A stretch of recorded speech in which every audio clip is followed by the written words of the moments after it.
सच्चिदानंद रूपाय विश्वोत्पत्त्यादिहे तवे तापत्रय विनाशाय श्री कृष्णाय वयम नुमः। वो परमात्मा कैसा है? सत और चित आनंद स्वरूप वो परमात्मा है।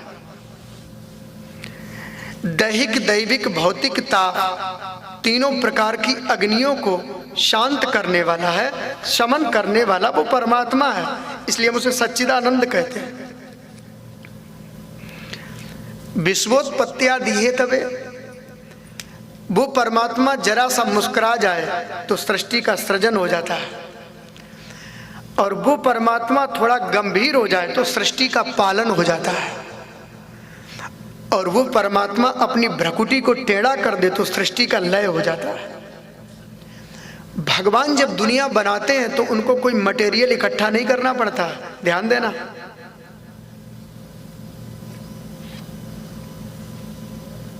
भगवान बनने वाले भी वही हैं, बनाने वाले भी वही हैं, यानी कि निमित्त कारण भी वही, उपादान कारण भी वही। निमित्त उपादान शब्द आप लोग समझ रहे होंगे, बोलो जय श्री कृष्ण। ये वेदांत की भाषा है, वेदों की। निमित्त कारण भी वही, उपादान कारण भी वही।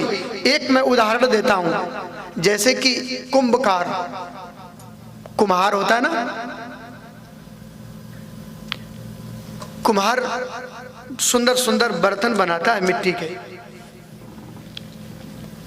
कुम्हार के पास डंडा अलग है, धागा अलग है, चाक अलग है, मिट्टी अलग है, पानी अलग है, पानी में पानी रखने वाले बर्तन अलग है। ये सारी सामग्रियां हैं।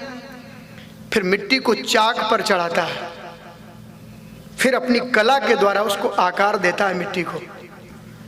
घड़ा, सुराही, कुल्हड़, अनेक प्रकार के बर्तन मिट्टी को आकार देता है। फिर उनको सुखाता है, फिर वो अग्नि का अवा लगाता है, बर्तनों की चिनाई करता है, फिर बर्तन पकते हैं। ये नियम है। यानी कि कुंभकार को जब बर्तन बनाने होंगे तो उसे मटेरियल चाहिए। बोलो जय श्री कृष्ण। विधाता ब्रह्मा ने भी सृष्टि बनाई तो 5 प्रकार का मटेरियल से सृष्टि बनाई। 5 तत्व है ना, दैहिक दैविक भौतिक तापा, 5 ये पंच तत्व है ना, पृथ्वी, जल, अग्नि, वायु है ना, आकाश तत्व। ये 5 तत्व जो है मिलकर के ये सृष्टि बनी है। छित जल पावक गगन समीरा पंच रचित अधम शरीरा। अधम इसको इसलिए कहा गया है कि इसकी उत्पत्ति थोड़ा गलत है। विकारों के द्वारा इसकी उत्पत्ति हो गई, लेकिन अब इसको साधना करके, तप करके, त्याग करके बलपूर्वक इसको पवित्र करना, भगवान के योग्य बनाना है। सीधी सी बात। बोलो जय श्री कृष्ण। 5 तत्वों से ये सृष्टि बनी है, ये शरीर बना। जो ये ब्रह्मांड है वही पिंड के अंदर भी है, ध्यान देना। तो ब्रह्मा ने ये सृष्टि को बना करके तैयार कर दिया। अब कुम्हार को वो इतना मटेरियल मिला तब बर्तन बनाए, तो विधाता ब्रह्मा को पंचभूतों का मटेरियल मिला तब विधाता ब्रह्मा ने सृष्टि बनाई। लेकिन वो परमात्मा कैसा है जी? बोले वो उसको कहीं अलग से मटेरियल नहीं लाना पड़ता है।